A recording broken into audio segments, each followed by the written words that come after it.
देखिए, इस चैप्टर का नाम है एक विमीय गति। इंग्लिश में इसको बोलते हैं ना वन डायमेंशनल मोशन।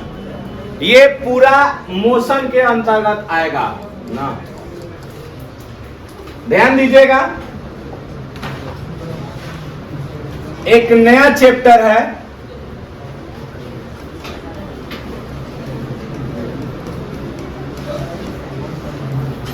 यूनिट 2। ये एनसीईआरटी में वेक्टर में ही दिया हुआ है ना, स्ट्रेट लाइन इन मोशन। अब आइए, इसमें हम सबसे पहले जानेंगे ना मोशन के बारे में। मोशन है क्या? ये पूरा चैप्टर अब आप लोगों का ओरिजिनल फिजिक्स स्टार्ट होगा। जिसने गैप किया, ये पूरा चैप्टर आपको समझ में नहीं आएगा। वन डायमेंशनल मोशन ना, टू डायमेंशनल मोशन, इस प्रकार से पढ़ेंगे हम लोग। इसके बाद पढ़ेंगे गति का नियम, वृत्तीय गति, सारा कुछ अब हम लोग गति से रिलेटेड पढ़ेंगे। हम सबसे पहले इस चैप्टर में ये जानेंगे कि गति होती क्या है ना। अभी हम यानी कि ये जानने की कोशिश करेंगे इस चैप्टर में कि गति क्या है ना, गति क्या है। इंग्लिश में आप इसको बोल सकते हैं व्हाट इज मोशन, है ना। इसके बाद हम लोग जानेंगे कि गति कैसे होती है, और इसके बाद जानेंगे जब नियम पढ़ाएंगे कि गति क्यों होती है, क्या, कैसे और क्यों। इस चीज के बारे में हम लोगों को जानकारी प्राप्त करना है। मजे की बात क्या है, इस चीज को समझ लीजिए थोड़ी सी।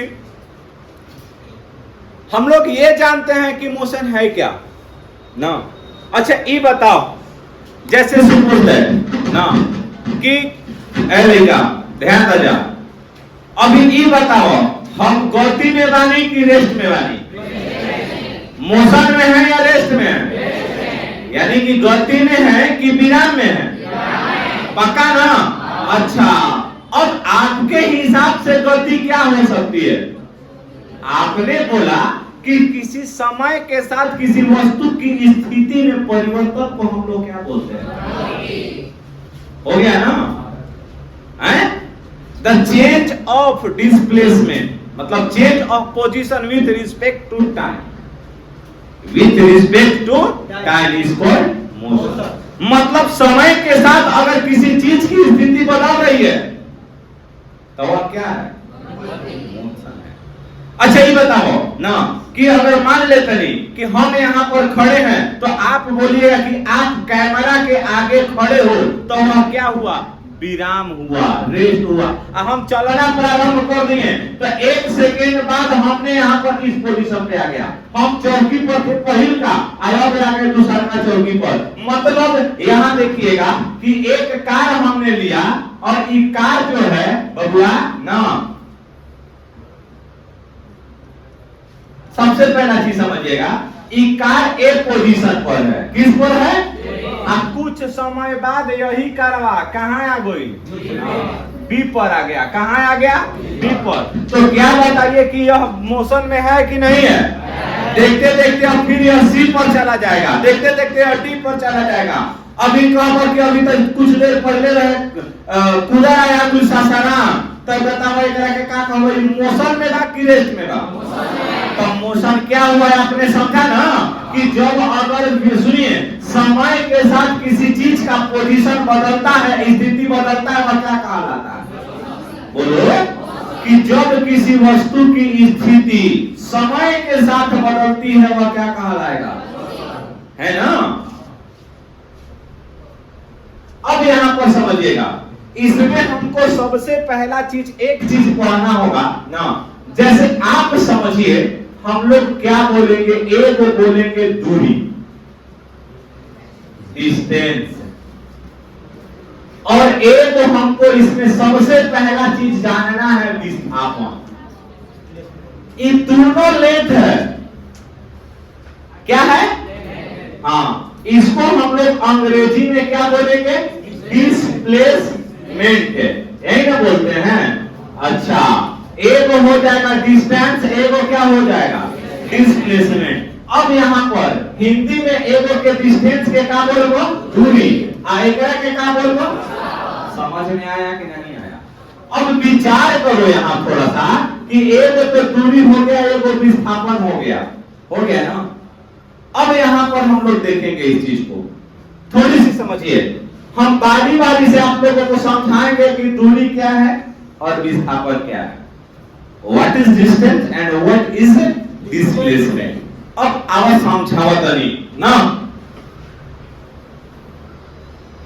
कि अगर मान लेते हैं कि ये वाला एक मार्ग की लंबाई है ना,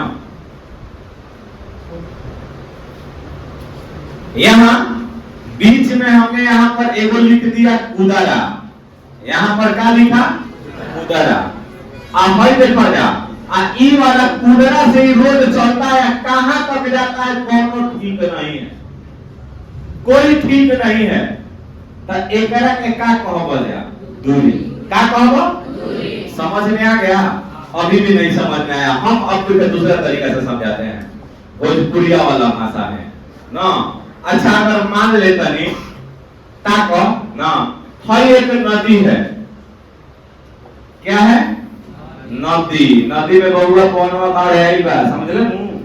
हाँ, नदी में क्या आया है बाढ़। देखिए एक बात और बता देते हैं कि जेनिथ में अगर कोई भी लोगों को पढ़ना है तो डिसिप्लिनहीन नहीं होना है। जिसको हम लोग शिकायत हम सुन लिए, डिसिप्लिनहीन सुन लिए, आपको हम छोटा पेड़ के भगा देंगे, चाहे लड़की हो चाहे कोनो दिक्कत है। हाँ, एक बाद उसके गार्जियन से भी हम लोग कंप्लेंट करेंगे ना। बाकी आप लोग सुनते रहिएगा, सोचते रहिएगा, क्योंकि भैया हम लोग यहाँ जाने जाते हैं डिसिप्लिन के लिए। आप लोग आए हैं गांव से तो उड़ रहे होंगे, उड़िएगा मत, ना तो पंख काटा जाए। हाँ, मत उड़िया जा। नदी पर पुल बनल बा, बहुत दूरी पर पुल बनल बा। अब यहाँ पर ई बताओ ना, पुल बा, अगर मान लेते हैं कि यहाँ श्याम का घर है, एक और घर है श्याम का, समझा तो ना, क्या तो श्याम के। मान लो हे लड़का बाबू, अच्छा ई हो सब मतलब ई बात न सुनो, प्रेम का नाम ना धरो ना, समझा तो जानो। ये घर है के कर, मान लो ई राजावा के घर हो, के कर घर हो राजावा के। आ हेने घर बा एगो के कर रानिया के। देखा अपना मने बोल देली सब बात है ना। अच्छा ये देखो, समझिए, एगो घर ए नदी के ए पार बा, आ एगो घर नदी के ओ पार। मतलब अगर राजावा छत पर चढ़ेगा तो रानिया के टुकुर टुकुर देख सकता है, समझ गया ना। केकरा देख सकता है? हाँ, कैसे देखेगा? तो होने का है देखता है तू कहता है पे तक पढ़ावा तनी बोर्ड पर ध्यान दो तो रोड पर ताक पे। हां ना, अच्छा ऐसे कोई ना के पे देखो बोलत ना। अच्छा ई बताओ, ई कॉलर ए मान लो ही कॉली की देखो ना, हमरा यहाँ बर्थडे मनाता, आए आपको आना है, क्या करना है आना है। तो आप आइएगा शाम के एकदम बढ़िया से तैयार व्यार होके गिफ्ट लेके आइएगा, और इसे थोड़ा ना कुछ बताइए। अब ये बताइए ना, अब ये बेचारा चला यहाँ से, अगर इसका जो घर का दूरी है बस केवल क्या डाकना है, जोर से बोलिए क्या डाकना है। अगर नदी डाक बोल तो मान लो 100 मीटर, कौन मीटर नदी की दूरी। ऐसा राजा की घर की दूरी रानी के घर से कौन मीटर है, कहां से नदी से न हो। लेकिन अगर जैसा ही हई वाला हे बगल जाएगा पुल हेल करके, ई का हो पुल का हो बबुआ। तो जब ई पुल ब्रिज हेल करके जाता है ना, अच्छा तो ये बताओ, तो ये अपना घर से निकलो ब्रिज तक जाए खातिर तो क किलोमीटर? 2 किलोमीटर ना। यहाँ तक फिर यहाँ से अगर हेने जाता है तो एने 3 किलोमीटर। तो बताओ बबुआ दोनों क किलोमीटर? बोलो, समझ गया ना? क किलोमीटर? कैसे? ही कौन रास्ता होके निकला? फूल वाला रास्ता होके निकला तो क किलोमीटर? डायरेक्ट है नदी में छलांग मार के चल गया वो तक किलोमीटर? बोलिए 100 मीटर हो गया। तो ये बताओ एकरा में डिस्टेंस कौन हुआ? हाँ, दूर वाला कौन? तो अब परिभाषा कैसे बोलिएगा आप लोग के कर दूरी के?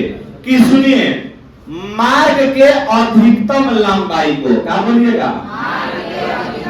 जोर से बोलिए कि मार्ग के अधिकतम लंबाई को क्या बोलिएगा? जोर से बोलिएगा।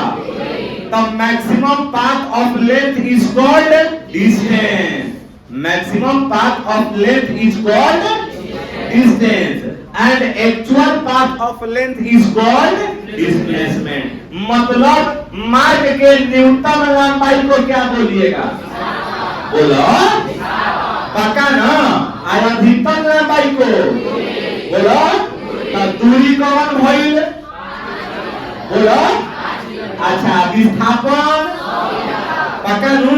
अच्छा, ये बताओ, आप लोग क्लास में आते हैं यहाँ तक? अच्छा, ऊपर से आते हैं तो यहाँ तक बताओ। फिर अगर मान लेते हैं यहाँ से 50, सुनिए 10, 20, 30, 40 फीट उधर गए ना? अच्छा, अब फिर गेट से होके जाएगा 40 फीट। अगर मान लेते हैं आपको यहीं बैठना है, हई गेट ना खुला रही, तो ये बताओ हे गेट से बेंच पर आने वाला क्या कहलाएगा? विस्थापन। क्या कहलाएगा? अब उधर से आने पर समझ में आ गया कि मार्ग की अधिकतम लंबाई और न्यूनतम लंबाई पक्का नू। अब यहाँ पर एक और विचार कीजिए। गांव में आप लोग गए हैं कबो खेत में? अगर अच्छा पढ़े जा तो पढ़ा तो स्कूल खरिहाने में रहता ना? अच्छा, ये बताओ, हमको सी पर जाना है। कहाँ जाना है? विचार कीजिए, हमको सी पर जाना है। और कहाँ से निकलना है? ए से। बीच में वो बी पड़ता, बीच में वो डी पड़ता। हमारा जाए के कहाँ बा? बोलो। तो अब ये बताओ, कहीं कहीं जेठ के दिन में देखो कि बबुआ अगर कोनो फसल नहीं रहता है कहीं तिरछे मार देवेला जा। तो ये तिरछा वाला क्या कहलाया? जोर से बोलो, तिरछा वाला क्या कहलाया? और लॉन्ग वाला डिस्टेंस क्या कहलाया? पक्का नू? और वाला जो A B plus B C गया, ये वाला लेंथ क्या कहलाया? कहला देनू। हमने के तिरछे चले की आदत होला। लिख लागल रहेला ना? अरे खेत में देखेला कि लिख लागल रहता है। लिख मतलब कि खेत के बीचे बीचे आर धके नहीं, मेड़ा धके नहीं, बीचे बीचे अगर का कहा जाला ओकरा के? लाठ है। अरे उहे कहा जाला, लिख हमनी के कहे नहीं जा ना। तो इस चीज को आप लोग समझ सकते हो। समझ गए? बोलिए। अच्छा ना, कि जैसे देखा आप लोग मेवड़ा आप लोग जाते होंगे, अगर कोई के बीच गांव में अगर घर हुए तो महावीर भीतर से एकदम तिरछा मारते थे बजा खेते खेते। कोई ना। अच्छा ले कोनो बात नहीं है। तो इससे समझ गए ना कि मार्ग के अधिकतम लंबाई को क्या बोलिएगा? अच्छा, न्यूनतम लंबाई को। मजे की बात क्या है कि ये वाला जो डिस्टेंस होगा एकरा में रास्ता का सुनिए, एकरा में डायरेक्शन नहीं होगा। अच्छा, ये बताओ ए लड़का, जैसे वो विचार कीजिए कि ऐसा ही देखो, हई ए है हमारा केकरा पर पहुंचे के बा? सी पर, मान लो बी पर बा ना। कहां जाना है? बी पर। तो अच्छा, रास्ता हॉरिजॉन्टल होगा ना? फिर ऐसे जाके फिर उधर जाने को पड़ता है। तो ये वाला भी तो रोड हुआ ना? तो ये वाला क्या कहलाएगा? दूरी। क्या आपने यहाँ देख सकते हो कि हर समय डायरेक्शन बदल रहा है ना? तो जहां पर दिशा नहीं होती है, जहां डायरेक्शन नहीं होता है, वो कौन सी राशि कहलाती है? अदिश राशि, स्केलर। क्या बोलिएगा? तो अब ये बताइए, जो दूरी होगा वो कौन राशि हुआ? बोलो। अच्छा, अब यहाँ पर है देखो ए से बी तक वाला तिरछा रास्ता एकरे में देख लो डायरेक्ट रोड भर के बाद नाक के सोते सोते चल लेनी हचाक से ना पहुंच गई तो एकरा में एक वो डायरेक्शन हो रहा है ना तो इसमें डायरेक्शन है तो इसलिए इसको यानी कि विस्थापन कौन सी राशि होगा बोलिए मतलब कि जिसमें डायरेक्शन के साथ मैग्नीट्यूड के साथ साथ डायरेक्शन होता है वो कौन राशि कहलाता है। अभी हमने इसको पढ़ा कि नहीं पढ़ा पढ़ा ना। अब एक चीज और होता है ध्यान से समझिएगा ना जैसे सपोज दैट आइए समझाते हैं ये हमारा एक वृत्ताकार पथ हुआ देखिए ये हमने एक वृत्ताकार पथ लिया कौन सा पथ लिया समझ जाइएगा पूरा एक लेक्चर में हम समझा देंगे ना। अब देखो यहाँ एक वृत्ताकार पथ हुआ एकरे पर अगर मान लो फलाना चलता क्या होता चलता के चलता समझ लो विशाल बाबू ना हाँ अच्छा अब एकरे पर ये बताओ दौड़ रहा है ना तो अब ये बताओ एक चक्कर मार के हचाक से ना यहाँ पहुंच गया विस्थापन क्या हुआ जीरो क्या हुआ क्या एक सुनिए तब क्या दूरी शून्य हो सकता है ना लेकिन विस्थापन बोला विस्थापन शून्य हो सकता है ऋणात्मक हो सकता है धनात्मक हो सकता है लेकिन जो दूरी होता है वो हमेशा क्या होता है धनात्मक। अब जाता बताओ अगर हम तारे के टरे धरेंगी तो कि बबुआ आज तारा जाए के बाद गुजरात कमाई लोहा फैक्ट्री में आज तू टरे धरे लो पता चलो कि ट्रेन में बाढ़ आ फिर ट्रेन तारा के मुंबई सारा स्टेशन पे पहुंचा तरह तो तू का गुजर तकली बोलिए नहीं ना तो दूरी हमेशा क्या होता है धनात्मक दूरी हमेशा क्या होता है समझ में आया बोलिए तो बताइए मार्ग की अधिकतम लंबाई को क्या कहते हैं और न्यूनतम लंबाई को बोलिए समझ